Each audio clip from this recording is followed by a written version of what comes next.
Hello, living in Boulder vlog. It's 7:36 on like the 20th, I think. Um, in the morning. I think I'm gonna go and ride my bike to the store now to get some potato chips. I really like the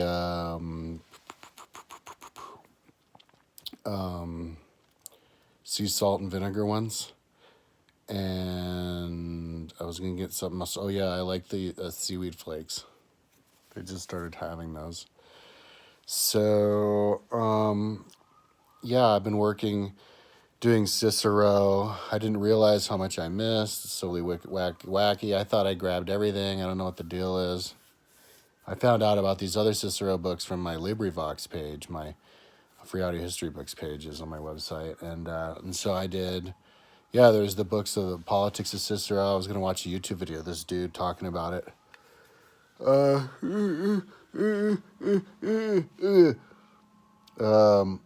dude's website, Inventing Civilization. Anyway, Cicero was really admired Plato. Plato did the Plato dialogues, the Republic with the Socratic questioning and the dialogues. And so he did his knockoff book, Tusculan Disputations, where people would come up and ask him questions and he would like refute them.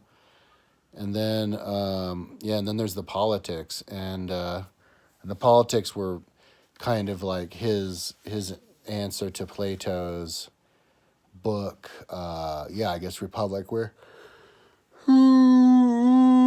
the dialogues, all the other dialogues that Plato did.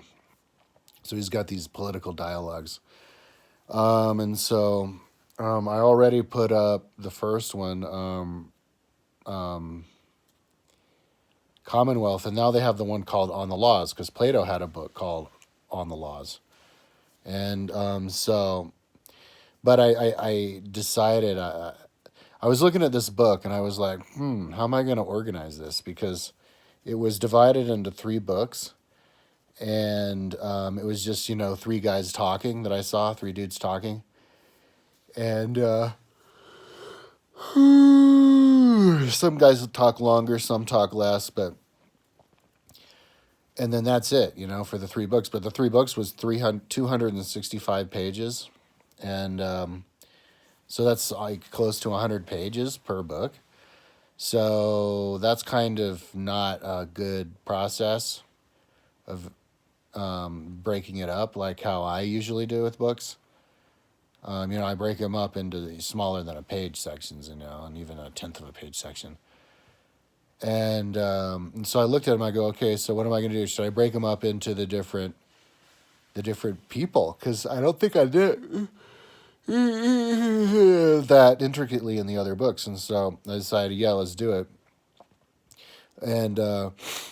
And so instead of the title of that I have the name of it on the menu as just being numbered, it's actually the title of the dude who's talking and how much they're talking. But instead of having it color coded how I normally do, 1 through 10, I'm just going to have 3 colors, and the color signifies who's talking. So, or maybe I'll make it fancy and I'll do it regularly, but then I'll put them in their own. Yeah, that's what I'll do. I'll put them in their own color so you can actually see 2 of them. You can see it both ways. Make it super fancy. Because the computer's fast enough to do all that cutting of paper. Yeah, my brain can do it too. But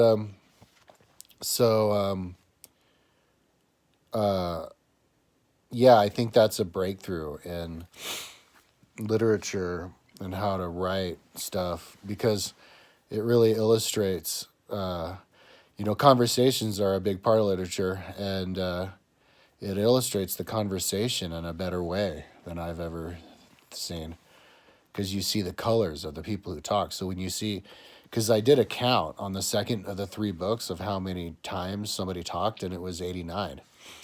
And with my menus, how they're set up, it's 20 down with 5 columns for 100. So you can see 100 all in one shot. 89 smaller than 100.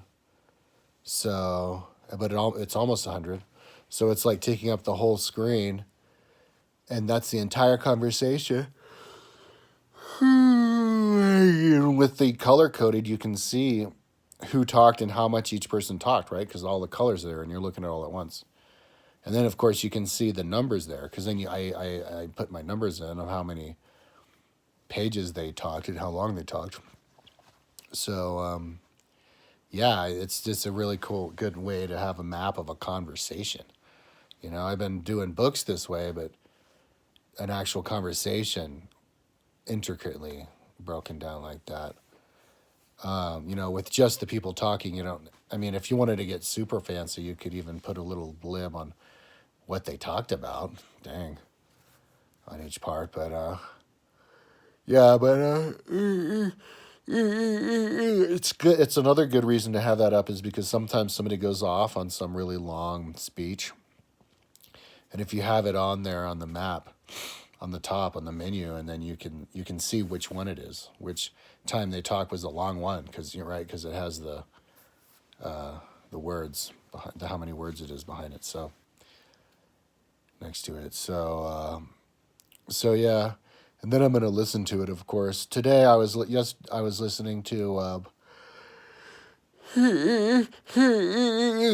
Cicero Brutus, which is my favorite Cicero book that I've gotten recently. I really enjoyed it because he's talking about how to give a speech, like all the different parts of a speech, the beginning, the two middle parts, and the end, and the different types of speech of people who give speeches, the knockoff people, imitators who give soliloquies, but then the real philosophers, and those are the ones who give the dictations or the orations.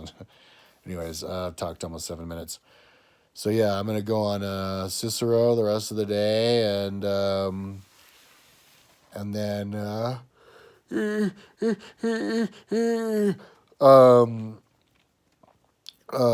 yeah, maybe I'm happy with how fast I'm getting through these books. Yeah, so maybe I'll be done with all the books from the older books, or maybe there's a whole bunch more coming at me. But by now, I feel pretty confident I'll be done in the next couple days. So, all right, I'm gonna go get my breakfast, my potato chips, and my seaweed chips, seaweed flaky woos.